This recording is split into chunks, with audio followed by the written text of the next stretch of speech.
Good morning sir. हम लोग आज स्टार्ट करने वाले हैं फिन ठीक है।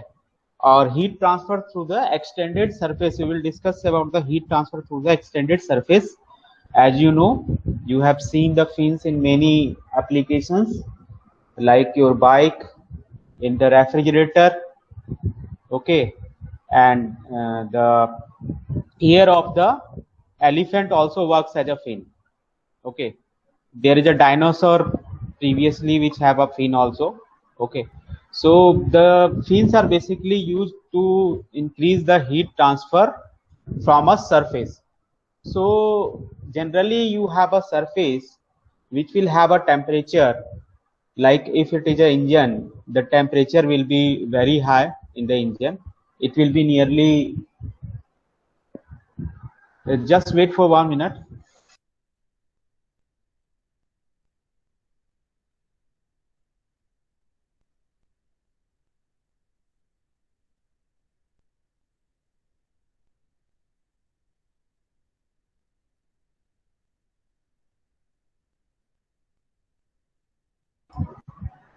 Okay, so there are lots of surfaces that in which lots of amount of heat is generated, and the heat generated must be dissipated to the surrounding. Otherwise, your working system will fail, or the surface temperature will rise beyond the limits. Okay, so it should be within the limits, and for this we need the fins basically. And the fins are the surfaces, fins are basically the extra surfaces that we attach to any surface to increase the rate of heat transfer from that surface, okay.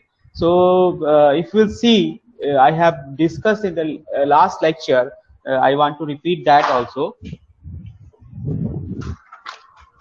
So the fins, in the fins basically, if you see, uh, the Q is given by, in the fins basically the heat transfer takes place by the convection, okay. And the convection, the Newton's law is valid, okay. So Newton's law क्या कहता है, Q is equal to H8 Ts minus T infinity, okay.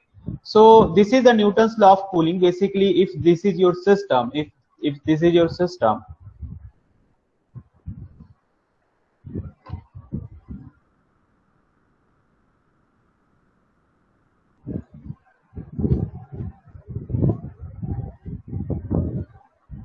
okay. So if this is your system, this system, and these are the fins, okay. So or these are the surface, this is a surface, and if you want to increase the rate of heat transfer through this surface, तो इस equation को अगर ध्यान से देखोगे, ठीक है, तो मैं ये मिटा देता हूं एक बार.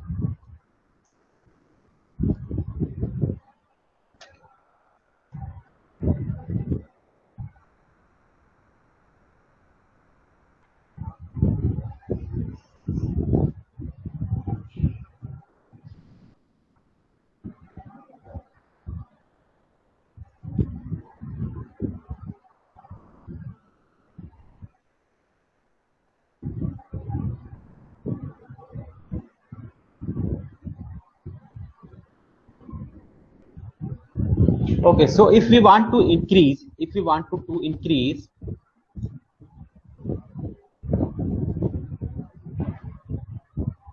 to increase the rate of heat transfer, to increase the rate of heat transfer, how we can increase the rate of heat transfer. देखो Q जो है, Q हमारा डिपेंडेंट है Ts T इंफिनिटी, ठीक है, एरिया एंड H पे, ठीक है. अब मैंने, अगर तुम्हें इस Q को इंक्रीज करना है तो Q is directly proportional to the area, it is directly proportional to H, it is directly proportional to the temperature difference, okay. So generally क्या होता है कि जो Ts माइनस टी इंफिनिटी है, अगर मैं कहूं कि ये Ts माइनस टी इंफिनिटी, ठीक है, तो इसमें तुम चेंज नहीं कर सकते हो. क्यों नहीं चेंज कर सकते हो? मान लो तुम्हारी बाइक है अगर, ठीक है, तो बाइक का इंजन है, तो बाइक के इंजन में जो टेम्परेचर जनरेट होगा वो तुम कंट्रोल तो कर नहीं सकते हो बिल्कुल भी, कि कितना टेम्परेचर उसमें जनरेट होगा, ठीक है. So this TS can not be control, this is not in your control. The T infinity is basically the surrounding temperature, ठीक है. So the surrounding temperature also you can not control, ठीक है, कि बाहर क्या टेम्परेचर रहेगा मौसम को तुम चेंज नहीं कर सकते हो, ठीक है। So this quantity, that means this temperature difference, you cannot change this temperature difference as this is fixed or this is constrained in any design problem, ठीक है। कोई भी डिजाइन प्रॉब्लम होगी जिसके लिए फिर डिजाइन करना है तो ये क्वांटिटी कांस्टेंट रहेगी, तो इसको तो चेंज कर नहीं सकते, ठीक है। उसके बाद बात आती है एच की, ठीक है, कि अगर हम हीट ट्रांसफर बढ़ाना चाहते हैं तो हमें इस एच को इंक्रीज करना पड़ेगा। अगर हम इस एच को इंक्रीज कर दे तो हमारा हीट ट्रांसफर इंक्रीज हो जाएगा। But the problem is that if you will increase the H, for increasing the H you will require some external medium like you will require some blower, ठीक है, which will blow the air, ठीक है, you will require some pump, ठीक है। So these type of devices will be required which will increase the cost of the system, as well as these type of devices cannot be employed everywhere. Sometimes it takes some amount of space and space is not available. That's why these blower pump cannot be used to increase this heat transfer coefficient H, ठीक है। क्योंकि तुम्हें पता है कि ये जो natural convection होता है, नेचुरल कन्वेक्शन में इस H की वैल्यू कम होती है, लेकिन अगर हम फोर्स कन्वेक्शन कर दें तो इस H की वैल्यू को हम इंक्रीज कर सकते हैं। We can increase the heat transfer coefficient, okay. So this is the basic problem with this Q, okay। So we have no option remaining other than this area, ठीक है। Area के अलावे हमारे पास कोई और ऑप्शन नहीं बचता है जिससे कि हम अपने हीट ट्रांसफर को इंक्रीज कर पाए, ठीक है।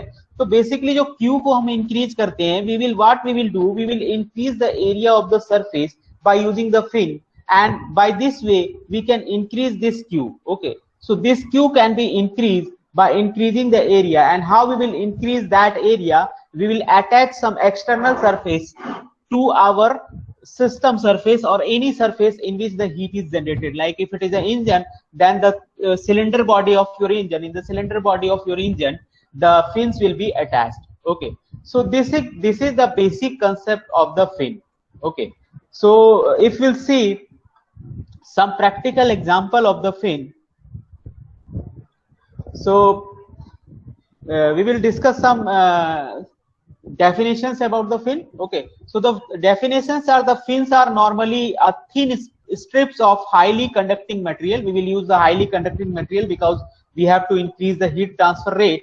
हमें हीट ट्रांसफर रेट को बढ़ाना है तो फिन्स का हमें यूज करना पड़ेगा, और उसमें हाईली कंडक्टिव मटेरियल का हम यूज करते हैं, such as aluminium, copper, brass, etc, okay। So this will be used. There will be a large number of engineering application where heat energy is required to be dissipated to the atmosphere to keep within design temperature. Basically when you design a system, there is a top temperature, there is a maximum temperature that your system can withstand. So you have to make sure that your system does not go beyond the design temperature, okay। So you have to make the control in the temperature so that if the heat is generated within the system, then that heat should be dissipated to the surrounding, okay, and it should be dissipated by using the fin, and to avoid the harmful effect of overheating. Sometimes if your system is overheating, there are lots of property that changes due to the overheating, so this is not desirable. That's why we use the fin. So fin are basically used to control the temperature of a surface. The fins are on a surface enhance the heat transfer rate from the surface by exposing larger surface area for convection heat transfer. यहाँ पे एक चीज ध्यान देने वाली है, ठीक है, वो ये है कि देखो यहाँ पे हमने जो फिन यूज किया है, ठीक है, वो फिन जो हीट ट्रांसफर बढ़ा रहा है वो कंडक्टिव से नहीं बढ़ा रहा, ठीक है। ऐसा नहीं कि हमने फिन अटैच कर दिया तो कंडक्शन की वजह से हीट ट्रांसफर बढ़ जाएगा, ठीक है। जो हमारा हीट ट्रांसफर इंक्रीज हो रहा है वो हमारा किसकी वजह से हो रहा है, कन्वेक्शन की वजह से हो रहा है, ठीक है। सो generally the equation as you know the Q is equal to HAS TS minus T infinitive, already मैंने बता दिया तुम लोगों को HAS TS minus T infinitive, ठीक है। This is the temperature difference, okay, where H is almost constant. Generally H is the value of H, that means the convective heat transfer coefficient is generally remains constant within 5 to 12 for the air, ठीक है। If you will see in the general problem or in any normal problem, the value of H is nearly constant as I have told you, ठीक है, कि H को हम लोग बढ़ा घटा तो सकते हैं, लेकिन उसके लिए हमें एक्स्ट्रा डिवाइस की जरूरत पड़ेगी, हमें फोर्स कन्वेक्शन लाना पड़ेगा, तब हम H को बढ़ा सकते हैं। तो जनरल वैल्यू 5 से 12 के बीच लाई करती है, Ts minus T infinity with the temperature difference between solid surface and which cannot be controlled, जिसको तुम कंट्रोल नहीं कर सकते हो, एंड एटमॉस्फेयर और सॉलिड सरफेस के टेम्परेचर को तुम कंट्रोल नहीं कर सकते हो। जैसे मैंने बताया कि ना इंजन का टेम्परेचर तुम्हारे कंट्रोल में है और ना ही बाहर का इन्वायरमेंट तुम्हारे कंट्रोल में है, तो ये दोनों चीजें तो कंट्रोल कर ही नहीं सकते, ठीक है। The only way to increase the heat transfer rate Q by increasing the surface area AH, ठीक है। तो जैसा मैंने बता दिया था, ये तो ऑलरेडी बता दिया है, ठीक है। So the surface area can be increased by using the fins on the surface, okay. So if you use the fin, then the surface area will increase. There are lots of application. If you will see, there are any application, the selection of a particular fin configuration may depend upon the space, weight, manufacturing cost consideration and increase in the pressure drop associated with flow over the fins. So कोई भी fin तुम select करने जा रहे हो कि कौन सा फिन हम सेलेक्ट करेंगे, क्योंकि there are lots of fin, ठीक है। तो काफी सारी चीजें हमें ध्यान में रखनी पड़ती है, लाइक स्पेस कितना चाहिए, हमारे पास स्पेस कितना अवेलेबल है, ठीक है। वेट कितना होना चाहिए, वेट तो नहीं बढ़ जाएगा हमारे सिस्टम का फिन यूज करने से। मैन्युफैक्चरिंग कैसी है उसकी, आसान है, मुश्किल है। कॉस्ट कंसिडरेशन भी देखना पड़ता है कि पैसा ज्यादा ना लग जाए, ठीक है। And to increase in the pressure, जब फिन्स हम लगाते हैं किसी भी सरफेस में तो उसकी वजह से प्रेशर ड्रॉप भी बढ़ जाता है, ठीक है। तो हमें ये भी देखना पड़ता है कि प्रेशर ड्रॉप हमारा कितना रखना है, ठीक है, उससे ज्यादा ना हो जाए एक पर्टिकुलर क्वांटिटी से प्रेशर ड्रॉप, ठीक है। तो जो सबसे कॉमन हमारे पास एप्लीकेशन है वो ये है for cooling the engine heads on motorcycles and the lawn movers. जो लॉन मूवर्स होते हैं, जो तुम्हारे पास बाइक्स होती हैं, उनमें तुम्हारा फिन्स लगे होते हैं, ये तुम्हें पता है, ठीक है।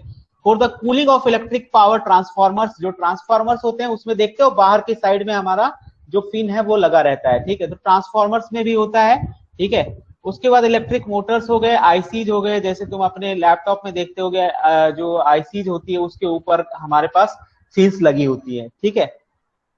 So attached fin on the tubes to promote, sometimes क्या होता है कि जो कुछ ट्यूब्स होती है जिससे हमारा कोई गैस या कोई लिक्विड पास हो रहा होता है उसके ऊपर ही फिन को हम अटैच कर देते हैं, ठीक है। So attach fin on the tubes to promote the heat exchange between air and the working fluid in the air conditioner, ठीक है। एयर कंडीशनर में भी हम लोग यूज करते हैं इस तरह का जो पाइप होता है, मैं अभी दिखाऊंगा किस तरीके की पाइप की मैं बात कर रहा हूँ, ठीक है। तो ये देख सकते हो तुम, ये तो हमारा जो है सिलिंड्रिकल हेड हो गया, या कहीं भी ऐसा सरफेस होगा जहां पे हमें इसको अटैच करना है, तो ये एक तरीके से ये जो फिन है ये तुम देख सकते हो, this is one of the fin, ठीक है। अब जिसके ट्यूब की मैं तुम्हें बात कर रहा था कि ट्यूब के ऊपर ऑलरेडी फिन्स होते हैं, ठीक है। तो ये देख सकते हो यहाँ पे एक ट्यूब है और इसके ऊपर ये जो है ये फिन्स लगे हैं, यहाँ पे भी एक ट्यूब है, इसके ऊपर ये सारे जो फिन्स हैं, यहाँ पे भी एक ट्यूब्स है हमारे पास, ठीक है, जिसमें कई सारे सरफेसेज हैं, बहुत सारे सरफेसेज दिख रहे होंगे तुम्हें।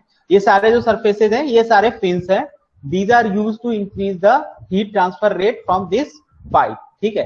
सो sometimes it is already in the designing of the pipe, it is already attached to this pipe, okay. उसके बाद जो सबसे मेन एग्जांपल है the fins on the engine heads and the cylinders. As you can see there are many places where the fins has been attached. As you can see, this is near this cylindrical head, okay.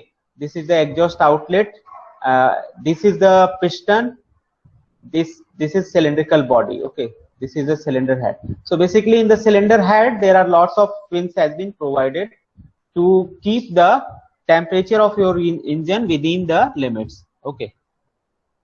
So if we'll see the bigger diagram of the fins, then you can see here heat transfer increases by fins. यहाँ पे देख सकते हो ये हमारा एक normal surface है, ठीक है।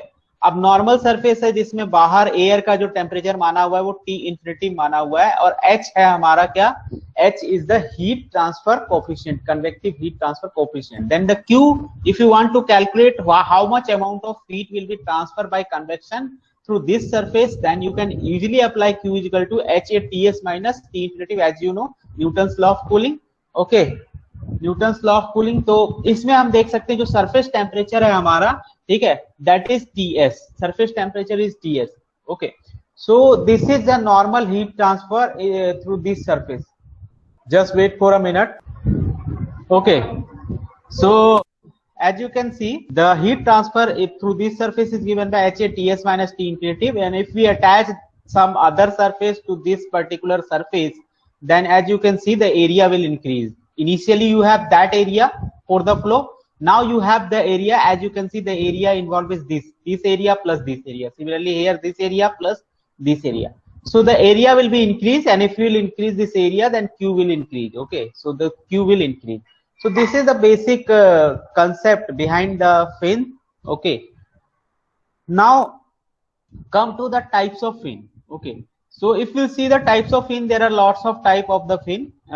There may be rectangular fin, cylindrical fin, or annular fin. Okay, so rectangular fin की अगर मैं बात करूं तो रेक्टेंगुलर फिन यहाँ पे देख सकते हो, रेक्टेंगुलर फिन जो होगा उसमें विड्थ को हमने W माना हुआ है और T माना हुआ है हमने इसकी जो थिकनेस है, ठीक है, या जो हाइट है हमारी उसको हमने T माना हुआ है, ठीक है।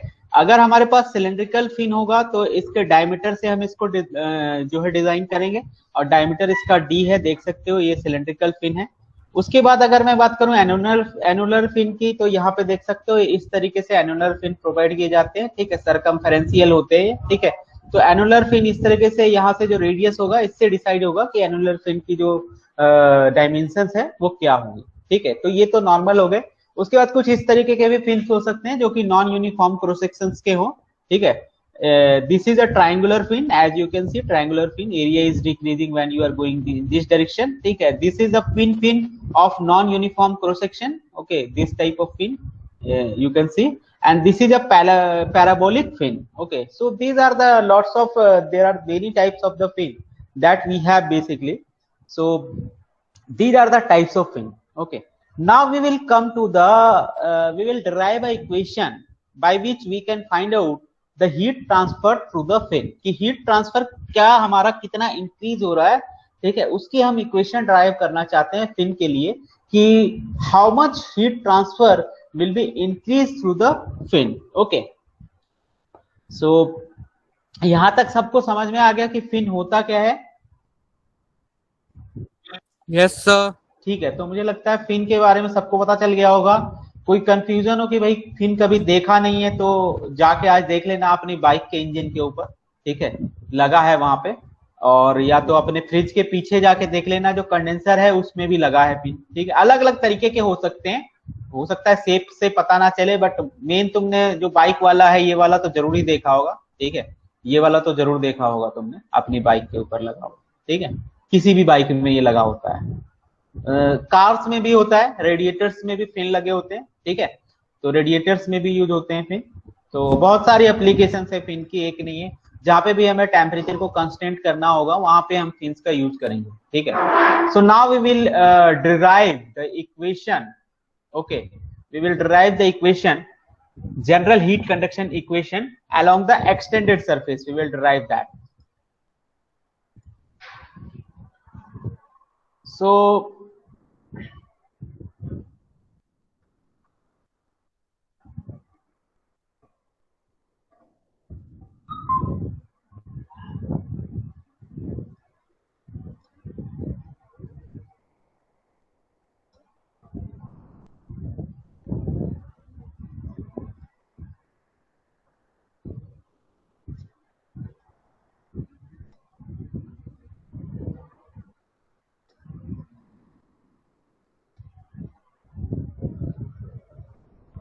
ये जो डायग्राम है ये तुम लोगों को विजिबल है कि नहीं है, ये बताओ।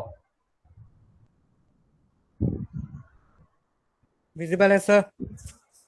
ठीक है, तो अगर ये डायग्राम विजिबल है तो हम लोग टॉपिक ये स्टार्ट करते हैं। ये बहुत ही इंपॉर्टेंट टॉपिक है, कई बार तुम्हारे एग्जाम में पूछा गया है, ठीक है। और यहाँ पे हम क्या करने वाले हैं, यहाँ पे हम general heat conduction equation drive करने वाले हैं। एक जनरल हीट कंडक्शन इक्वेशन जब हम ड्राइव करेंगे तो हमारे पास इसमें 3-4 केसेज होते हैं, ठीक है, वो हम देखेंगे कि अगर हमारी फिन हो सकती है कि इनफाइनाइट लॉन्ग हो, मतलब बहुत लंबी फिन हो, तो क्या होगा।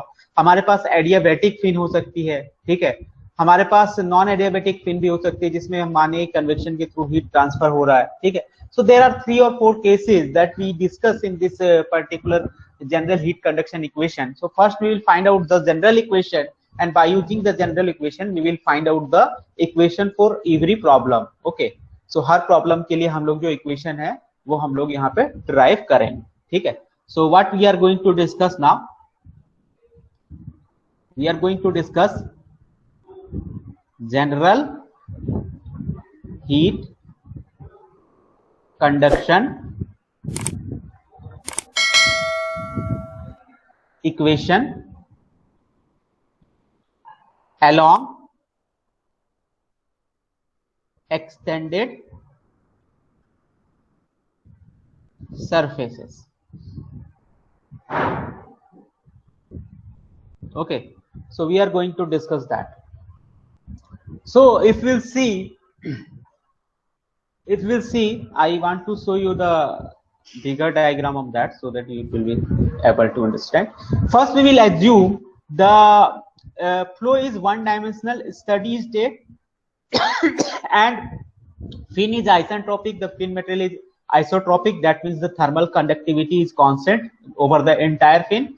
ठीक है, थर्मल कंडक्टिविटी कांस्टेंट होगी, यूनिफॉर्म क्रॉस सेक्शनल एरिया मानेंगे और नेग्लिजिबल हीट जनरेशन मानेंगे. That means we are assuming that no heat is generated in this fin. ठीक है, so the base temperature, let us assume the base temperature. Base temperature means जहां पे देखो base temperature क्या है, जो surface है तुम्हारा नॉर्मल, जैसे इंजन का सरफेस है जिसके ऊपर फिन लगाना है, तो उस इंजन के सरफेस का टेम्परेचर है वो. ठीक है, so we can see, you can see this is the base temperature T naught. So T naught is the base temperature. ठीक है, and we are assuming that ambient temperature to be T infinitive. So T infinitive, as you can see, this is the T infinitive, the ambient air temperature, we are assuming it to be T infinitive. ठीक है, and the fin may be, your fin may be either it may be rectangular shape or it may be any other shape. किसी भी shape का हो सकता है fin. ठीक है, तो यहाँ पे देख सकते हो ये तो रेक्टेंगुलर शेप का फिन है, ये वाला जो फिन है ये तो रेक्टेंगुलर शेप का है, और ये वाला जो फिन है ये हमारा क्या है, ये सर्कुलर शेप का फिन. ठीक है, so let us assume this is the X direction. As you can see this is X direction. हम एक्स एक वेरिएबल मान लेंगे कि ये हमारा एक्स डायरेक्शन है. ठीक है, और X is a variable in that direction. Okay, this is the X. Okay, तो यहाँ पे हम क्या कर रहे हैं कि we are assuming this is a cylindrical pin, one of the cylindrical pin. कोई जरूरी नहीं है कि जो इक्वेशन हम ड्राइव करने जा रहे हैं वो सिलिंड्रिकल पिन के लिए वैलिड होगी, हम एक जनरल इक्वेशन ड्राइव करने जा रहे हैं, but for your convenience this diagram has been made. ठीक है, तो दूसरे शेप का भी हो सकता है कुछ, लेकिन यहाँ पे रेक्टेंगुलर और ये दोनों कोई भी ले लो. ठीक है, उससे कोई फर्क नहीं पड़ता.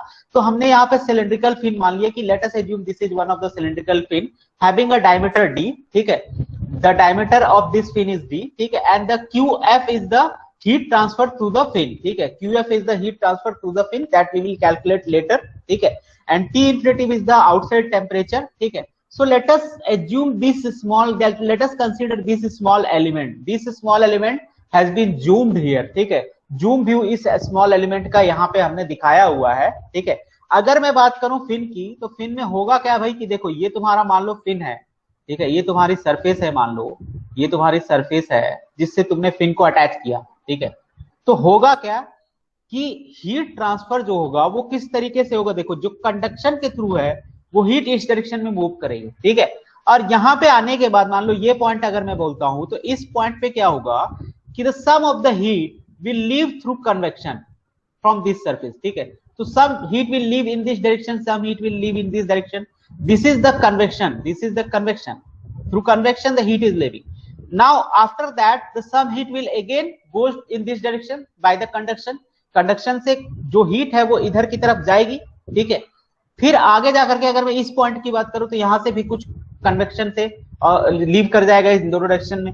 फिर जो बचेगी हीट वो इधर की तरफ मूव करेगी, कुछ पार्ट इसका कन्वेक्शन से इधर निकल जाएगा, कुछ कंडक्शन से आगे बढ़ जाएगा. ठीक है, तो इस तरीके से जो फ्लो है फिन में वो होता है. ठीक है, मैक्सिमम जो अमाउंट हमारा ट्रांसफर होता है फिन से आउटसाइड इन्वायरमेंट को, that is through this surface, this circumferential surface, as you can see, and this by this circumferential surface the entire heat that is coming from this in this direction will be transfer to the environment. ठीक है, तो वो हमारा environment में transfer करते हैं. तो zoom view देख सकते हो, ये जो हमने एलिमेंट लिया है इसका तुम जूम व्यू देख सकते हो. इस जूम व्यू में अगर देखोगे तो क्यू एक्स हमने ये माना कि ये कोई एलिमेंट है भाई. इस एलिमेंट में, ठीक है, इस एलिमेंट में हमने ये माना कि Q x is the amount of heat that is entering. ठीक है, इनटू दिस पर्टिकुलर एलिमेंट. ठीक है, क्यू एक्स हमारे कंट्रोल वॉल्यूम मान लो. ठीक है, अगर इस कंट्रोल वॉल्यूम को हम माने तो QX is the amount of heat that is entering in this control volume.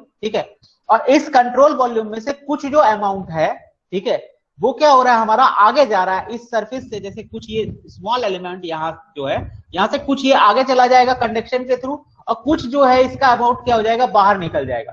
ठीक है, तो वही हम कैलकुलेट करना चाहते हैं। तो QX क्या है, QX is the amount of heat that is entering in this particular element. ठीक है, and QX plus DX is the amount of heat that is leaving from this element. ठीक है, and some of the heat will be transferred to the environment. ठीक है, मतलब total amount तुम्हारा QX था, इस QX का ही कुछ अमाउंट, मतलब QX प्लस DX ये तो कंडक्टिव के थ्रू आगे निकल गया। ठीक है, और कुछ अमाउंट इसका कहां चला गया, बाहर चला गया। तो QX की वैल्यू क्या होगी, अगर मैं कहूं कि QX की वैल्यू क्या होगी, तो QX की वैल्यू होगी QX plus DX plus DQ convective, क्योंकि जो DQ कन्वेक्टिव है, ठीक है, ये क्या है, heat transfer through the convection है। ठीक है, तो QX टोटल अमाउंट है जो कि एंटर हुआ तुम्हारे कंट्रोल वॉल्यूम में। अगर एनर्जी कंजर्वेशन हम लगाते हैं तो एनर्जी कंजर्वेशन क्या कहता है कि नेट अमाउंट जो इंटर हो रहा है must be equal to net amount जो लीव कर रहा है। ठीक है, तो नेट अमाउंट जो इंटर हो रहा है दैट इज QX। ठीक है, और नेट अमाउंट जो लीव कर रहा है इस system say that is QX plus DX and DQ convective. ठीक है, तो इसके ये बराबर हो जाएगा। ठीक है, तो DQ कन्वेक्टिव। अब यहाँ पे जो सरफेस एरिया माना हुआ है, ये ध्यान दे सकते हो, यहाँ पे थोड़ा सा ध्यान देना कि जो सरफेस एरिया हमने इसका माना है, ठीक है, ये वाली जो सरफेस है ये हमने माना AC, the cross sectional area is taken as AC। ठीक है, and the surface area of this particular element is taken as DAS. ठीक है, you have to make differentiation between these two. ठीक है, AC is the cross sectional area of the this particular element, fin element. ठीक है, and DAS is the surface area through which the convective heat transfer is taking. DAS is what area? This is the area through which the convective heat transfer is taking place. ठीक है, ये समझ में आ गया। ये element में किसी को तो दिक्कत नहीं है, इस एलिमेंट की जो थिकनेस है वो DX ली हुई है। ठीक है, एलिमेंट में किसी को दिक्कत तो नहीं है।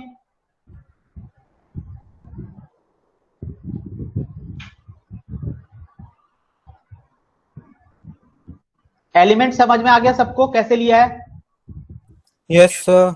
ठीक है, तो स्मॉल एलिमेंट लिया हुआ है। ठीक है, अब यहाँ पे भी ये बना हुआ है। ठीक है, साफ डायग्राम वो मैंने तुम्हें जूम करके दिखा दिया था कि जिससे तुम्हें समझ में आ जाए। ठीक है, अब हम क्या करेंगे, एजम्पशन तो तुम्हें पता चली गए, एजम्पशन मैं यहाँ पे नहीं लिख रहा हूँ। एजम्पशन पहला स्टडी स्टेट मान लिया, आइसोट्रोपिक मटेरियल मान लिया और वन डायमेंशनल फ्लो मान लिया। ठीक है, अब हम इस पे एनर्जी कंजर्वेशन लगा रहे हैं। ये जो हमारा स्मॉल एलिमेंट है, इसमें अगर हम एनर्जी कंजर्वेशन लगाते हैं तो हम क्या लिखेंगे, QX की जो वैल्यू होगी, QX की जो वैल्यू होगी वो जैसा मैंने तुम्हें बताया किसके बराबर होगी, QX प्लस DX और प्लस किसके बराबर होगी, DQ कन्वेक्टिव के बराबर होगी, DQ convective. Okay, DQ convective.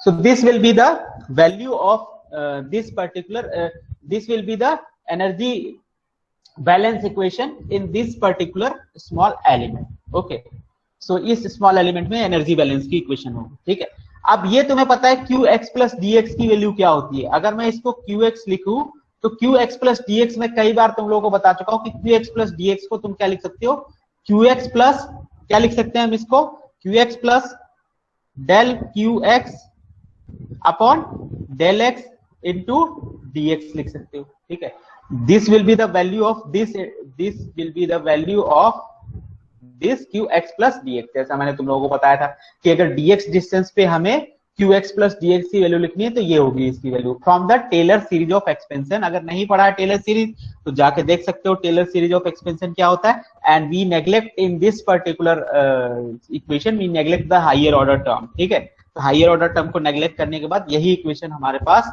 जो है बनती है। ठीक है, so this will be now our equation. Okay, so what is this QX?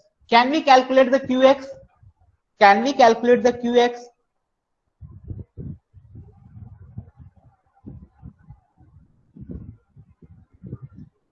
बताओ, Can we calculate the QX?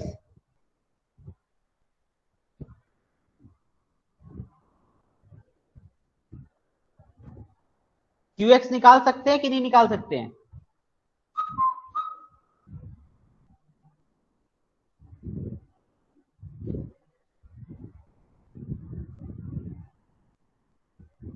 QS हम लोग निकाल सकते हैं QX की वैल्यू कि नहीं निकाल सकते हैं?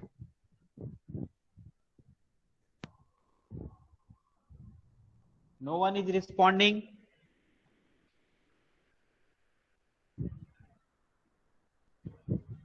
देखो, तुम लोग हो भी क्लास में?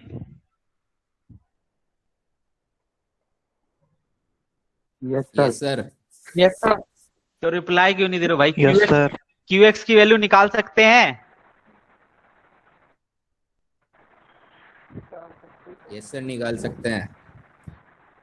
ठीक है, निकाल सकते हैं, ये तो पता चल गया निकाल सकते हैं। QX हीट ट्रांसफर थ्रू क्या है? कंडक्शन है ना, मैंने बोला था कंडक्शन है। तो कंडक्शन की इक्वेशन तो ऑलरेडी हम लोग को पता है, जो कि वन डायमेंशन के लिए कहीं भी लगा सकते हैं। Fourier law of heat conduction, we can apply that for any problem. ठीक है, तो यहां पे भी वही करेंगे भाई। ठीक है, ये हमारे पास आ गया, इक्वेशन हमारे पास आ गई। ठीक है, अब ये QX और QX तो दोनों साइड से कैंसिल हो गए। ठीक है, लेकिन यहाँ पे भी QX है, तो QX हमें चाहिए होगा, वो हम बाद में निकाल लेंगे। फिलहाल हम इसको इस तरीके से लिख देते हैं। इस DQ कन्वेक्टिव की वैल्यू तुम लिख सकते हो। ठीक है, तो पहले मैं यहाँ पे लिख देता हूं। ठीक है, ये तो हो गया 0। ठीक है, ये तो 0 हो गया भाई।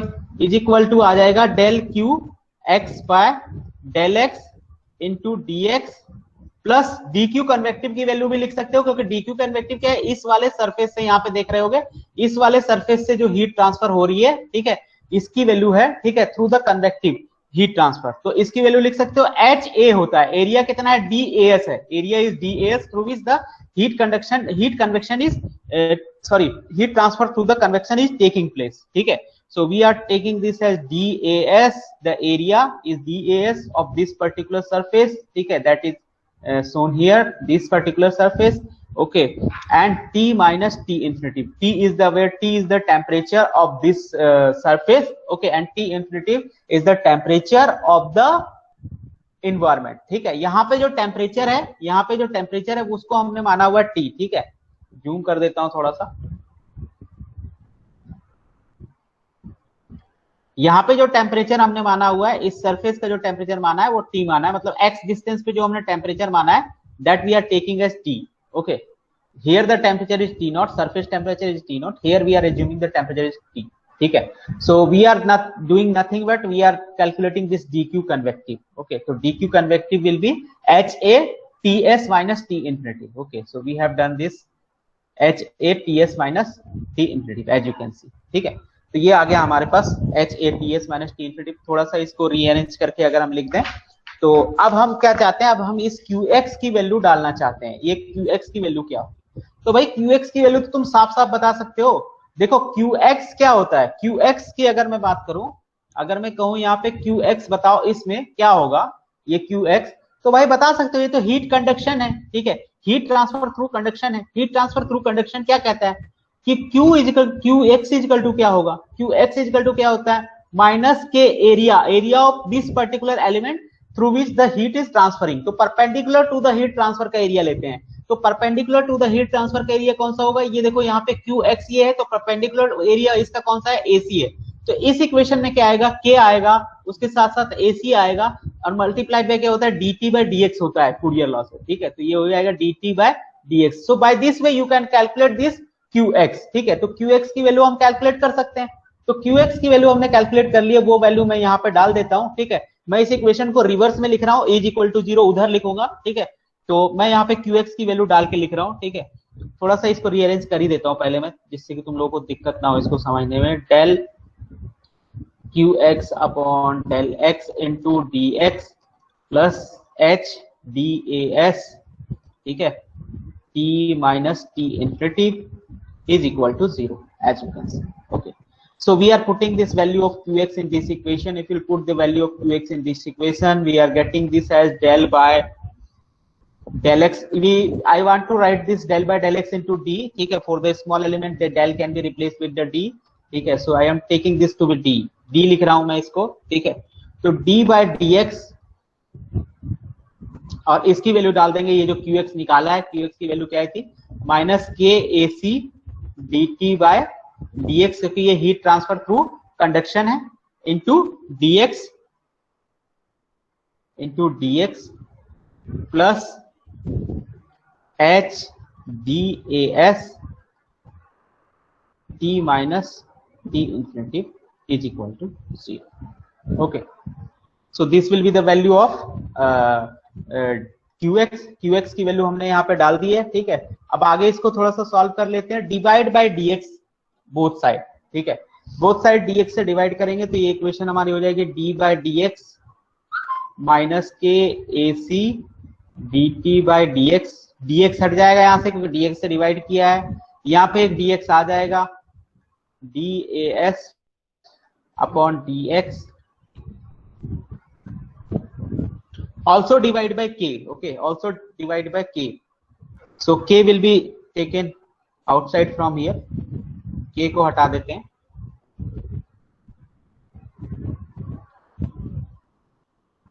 The minus sign is still there. ठीक है, so with dividing by k, k will also come here. k t minus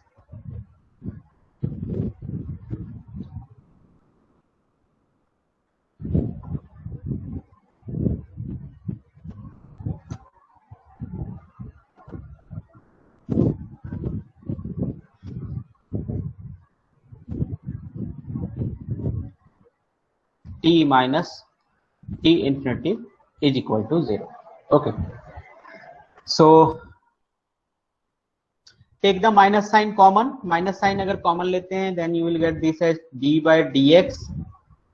Okay, this will become plus, so this will become ac dt by dx plus, sorry plus नहीं, यहाँ minus हो जाएगा, minus sign को common लिया है तो this will become minus, ठीक है, and h by k das divided by dx t minus t infinity is equal to 0। Okay, यहां तक समझ में आया? यहां तक कोई दिक्कत किसी को? No sir. ठीक है, यहां तक कोई दिक्कत नहीं है। अब आगे हम सॉल्व करेंगे। भाई देखो, एक पैरीमीटर होता है, ठीक है, पैरीमीटर सबको पता है क्या होता है। जैसे मैं अगर कहूं यहाँ पे देख लो, ये अगर मैं कहूं इस रेक्टेंगुलर एलिमेंट का पैरीमीटर कितना होगा, ठीक है, तो पैरीमीटर इसका कितना होगा भाई, पैरीमीटर कितना होगा, ये देखो W यहाँ पे है, ये जो होता है हमारा सरकमफेरेंस, इसको अगर ऐड कर देते हो तो ये हमारा पैरीमीटर होता है। जैसे ये देख सकते हो यहाँ पे, ये W हो गया, नीचे वाला एक W हो गया, एक ऊपर वाला W हो गया, तो 2W हो गया पैरीमीटर, ठीक है, प्लस ये जो हाइट है इसकी T इधर है और T इधर है, तो 2T हो गया, ठीक है। और एरिया कितना होता है, W इंटू T होता है, ठीक है। तो एरिया, इस एरिया ऑफ क्रॉस सेक्शन की अगर मैं बात करूंगा तो ये तो W इंटू T होगा, ठीक है। और पैरीमीटर की बात करूंगा तो क्या होगा, 2W इंटू 2T होगा। सिमिलरली अगर मैं यहाँ कहूँ ये सर्कुलर क्रॉस सेक्शन है, इसका पैरीमीटर क्या होगा, तो पैरीमीटर इसका होगा पाई इंटू डी, ठीक है। और क्रॉस सेक्शनल एरिया कोई तुमसे पूछता है तो पाई डी स्क्वायर बाय 4 लिखोगे इसको, ठीक है। तो अगर मैं इस एलिमेंट के लिए बात करूं, इस एलिमेंट के लिए अगर मैं बात करूं तो इस DAS की वैल्यू तुम लिख सकते हो इन टर्म्स ऑफ पैरीमीटर, ठीक है।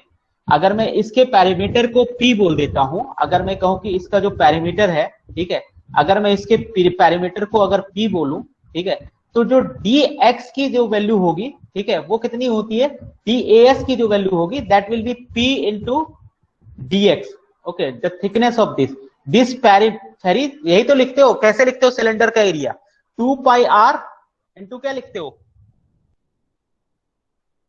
अगर सरकमफेरेंशियल एरिया में पूछता हूं तुम्हें सिलेंडर का तो क्या लिखते हो, पाई डी इंटू एल लिखते हो ना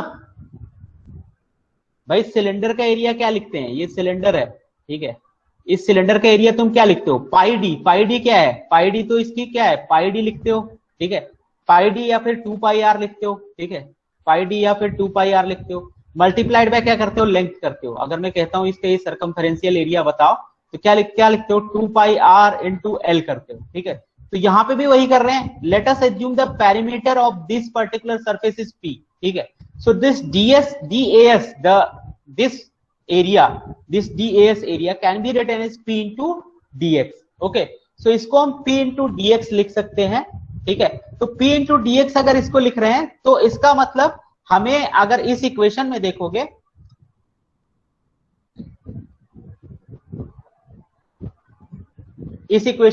तो हमें चाहिए DAS into dx, ठीक है। तो यहाँ पे मैं साइड में लिख देता हूँ, यहाँ पे लिख देता हूँ साइड में, इधर ही लिखता हूं, जो DAS है इसकी वैल्यू क्या है, P इंटू dx है, ठीक है। तो यहाँ पे जो क्वांटिटी है वो DAS अपॉन dx है, तो DAS अपॉन dx को हम क्या लिख सकते हैं, सीधा सीधा P लिख सकते हैं, ठीक है।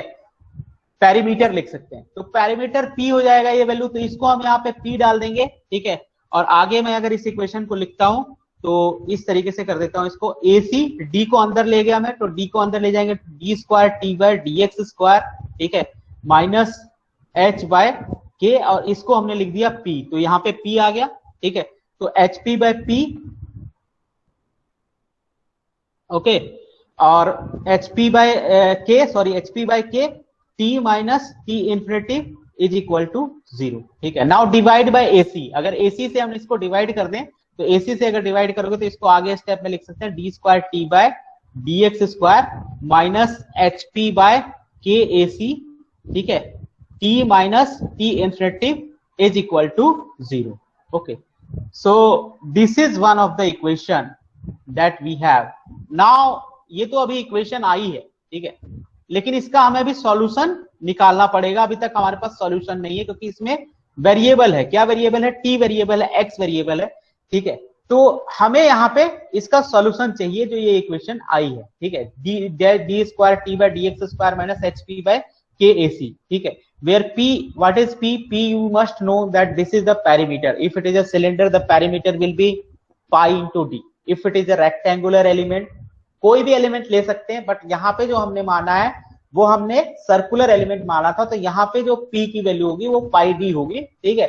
जनरल इस, अगर इसमें हम बात करें सिलेंड्रिकल एलिमेंट में, जिसके थ्रू हमने लिया है एलिमेंट, लेकिन ये इक्वेशन किसी के लिए भी वैलिड है, ठीक है। अगर तुम कोई रेक्टेंगुलर शेप भी लेते हो और तुमसे कोई ये कहता है कि भाई ये सरफेस एरिया बताओ, तो सरफेस एरिया इसका क्या बताते हो तुम, इसका सरफेस एरिया वही बताते हो जो इसकी पेरीमीटर होती है मल्टीप्लाइड बाय जो इसकी थिकनेस होती है, ठीक है। तो उस तरीके से निकाल सकते हैं हम कोई भी हमारा जो सरफेस एरिया होगा, that will be the p into dx, ठीक है। क्रॉस सेक्शनल एरिया की हम बात नहीं कर रहे हैं, cross sectional area is AC, ठीक है। क्रॉस सेक्शनल एरिया अगर तुमसे पूछता है कि तुम्हारा अगर सिलिंड्रिकल एलिमेंट है and the what will be the value of this AC, तो AC की जो वैल्यू होगी that is nothing but pi d square, as you can see this AC will be pi d square, ठीक है, this AC will be pi d square. So you must have clear that कि DAS तो ये वाला area है और AC हमारा क्या है, क्रॉस सेक्शनल एरिया है, ठीक है, that should be clear, ठीक है। अब इसी इक्वेशन को हमें सॉल्व करना है, जो हमने इक्वेशन यहाँ पे निकाली है, ठीक है। इसका हमें सॉल्यूशन चाहिए, अभी तक तो हमारी इक्वेशन आई है, तो इसका सॉल्यूशन चाहिए, तो इसका सॉल्यूशन हम लोग निकालेंगे, ठीक है। देखो कैसे निकालते हैं इसका सॉल्यूशन, ठीक है, इस इक्वेशन को आगे सॉल्व करना है, ठीक है। तो how we will solve, let us assume theta is equal to t minus T infinity, एक क्वांटिटी हमने मान ली थीटा, और थीटा को बोल दिया t minus T infinity, where t is the temperature at distance x from the base, जो base था तुम्हारा, ठीक है, वहां से x डिस्टेंस पे t जो है वो टेम्परेचर है। सो t is also function of x and theta is also function of x, okay, both are the function of x, because t is a function of x, that's why this become t minus t infinity, ठीक है। तो इस equation को चाहो तो ऐसे भी लिख सकते हो, इस फॉर्म में भी लिखोगे तो कोई दिक्कत नहीं है, qx अगर function with respect to function लिखना चाहते हो। सर ऊपर वाले इक्वेशन में t क्या था, ऊपर वाली इक्वेशन में t, ये t बोल रहे, t वही था, टेम्परेचर एट डिस्टेंस t बोल रहा हूँ, p पेरीमीटर था, जो p जो था तुम्हारा पेरीमीटर था। पेरीमीटर क्या होता है, ये जो सरकमफेरेंस होगा इसका जो सरकमफेरेंस है, देख रहे हो ये, इसका जो सरकमफेरेंस होगा वही तुम्हारा पेरीमीटर होता है। पेरीमीटर क्या होता है, इसका देखो यहाँ पे पेरीमीटर लिखा हुआ है 2w प्लस 2t, ठीक है। पेरीमीटर का पता है ना क्या होता है पेरीमीटर, ये रहा, इसका अगर पेरीमीटर पूछेंगे तो क्या होगा, ये क्वांटिटी ऐड कर दो सारी, ये जो है ये चीज पेरीमीटर है, ठीक है। अगर इसका मैं पेरीमीटर पूछूं तो ये जो दिख रहा है ये पेरीमीटर है, ठीक है। इसी तरीके से इसका पेरीमीटर कौन सा होगा, ये इसका पेरीमीटर है, ठीक है।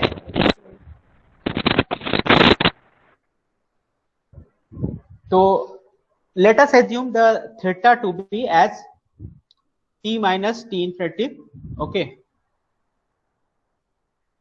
फाइनल सॉल्यूशन देखो, एक्चुअली ये जो डेरिवेशन है वो काफी बड़ा है, ठीक है। तो फाइनल सॉल्यूशन तक तो हम लोग नहीं पहुंच पाएंगे, लेकिन हम एक जो जनरल इक्वेशन है वहां तक हम आज निकाल लेते हैं अभी, ठीक है। इसके बाद जो तुम्हारा बजे वाला लेक्चर है वो भी मैं ही लूंगा, ठीक है। तो आज इसके जो 2 पार्ट है वो मैं खत्म करवा दूंगा तुम लोगों को, ठीक है। इसमें आज हम लोग 2 पार्ट खत्म कर लेंगे, टोटल 4 केसेस हैं, तो 2 केसेस के लिए हम लोग आज सॉल्यूशन निकाल लेंगे, अलग अलग केसेस के लिए।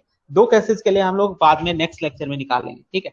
तो ये जो इक्वेशन है, let us assume this to be t minus T infinitive, okay. So अगर इसको t माइनस टी इन्फिनिटिव माना है, तो अगर मैं कहूं कि D theta upon D x क्या होगा, ठीक है। तो D theta upon D x अगर निकालोगे तो क्या होगा, D T upon D x के बराबर होगा। टी इन्फिनिटिव तो कांस्टेंट है और टी किसका फंक्शन है, एक्स का फंक्शन है, तो इस तरीके से लिख सकते हो, ठीक है। या फिर हम इसको ऐसे भी लिख सकते हैं, D square theta by D X square will be equal to nothing but D square T by D X square, ऐसे भी लिख सकते हैं, कोई दिक्कत नहीं है, क्योंकि थीटा भी किसका फंक्शन है। इस इक्वेशन को तुम लोग ऐसे भी लिख सकते हो चाहो तो, कि theta is function of X is equal to T is function of X minus T infinity, ऐसे भी लिख सकते हो, ठीक है। तो एक ही इक्वेशन है, कोई दिक्कत नहीं है, मैंने यहाँ एक्स नहीं लगाया है फॉर द सिंप्लीफिकेशन, ठीक है। तो इस तरीके से D square theta by D X square can be replaced with D square T by D X square, ठीक है। तो इस इक्वेशन में जो D square T by D X square है, इसको मैं रिप्लेस कर दे रहा हूँ, इसको बोल देता हूँ इक्वेशन नंबर 1, ठीक है। And now we will replace this equation number in this equation number 1 using equation 1. If we'll use equation 1 and put down this value, ठीक है, then we can write down this equation as d square theta by dx square minus जो ये था इसको हमने replace कर दिया d square theta by dx square से, ठीक है, minus hp by kac t minus t infinity is equal to 0, okay. Now इसको और आगे सॉल्व कर लेते हैं थोड़ा सा, ठीक है। तो और आगे जब हम सॉल्व करते हैं इसको, तो ये इसको हम मान लेते हैं m, ये क्वांटिटी बार बार लिख रहे हैं, ठीक है, तो इसलिए ये बहुत बड़ी क्वांटिटी है, तो इसको हम मान लेते हैं, let us assume m is equal to hp by kac, ठीक है। We will assume this to be root under this to be m, ठीक है। m को हमने मान लिया hp बाय kac का रूट अंडर, तो ये चीज m स्क्वायर हो गई, ठीक है। तो ये m स्क्वायर हो गई, तो इसको हम लिख सकते हैं D square theta by D X square, ठीक है, माइनस यहाँ पे आ गया m स्क्वायर, ठीक है, क्योंकि इसको हमने m माना, और t माइनस टी इन्फिनिटिव को हमने क्या माना था ऊपर, इसको माना था, देखो यहाँ पे थीटा माना था, ठीक है, तो थीटा इसको लिख देते हैं। सो अब हमारी जो इक्वेशन है वो 2 वेरिएबल में आ गई है, ठीक है, ये थीटा के वेरिएबल में आ गई है सारी के सारी, ठीक है।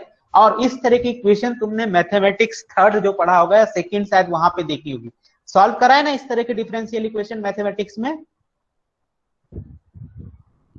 मैथमेटिक्स 3rd पढ़ा है ना तुम लोगों ने? Yes sir. इसका सॉल्यूशन क्या होता है, इसका सॉल्यूशन क्या होता है?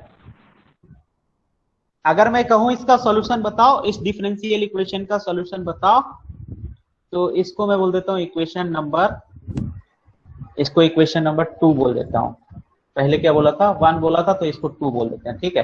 तो इसको 2 बोल देता हूं। अगर मैं कहूं कि इसका सॉल्यूशन क्या होगा, तो तुमने पढ़ा है अपने मैथमेटिक्स में, जाकर देख लेना, इस तरह की जो डिफरेंशियल इक्वेशन होती है उसका जो सॉल्यूशन होता है वो ये होता है कि theta will be equal to, यहां लिखता हूं मैं, theta will be equal to C1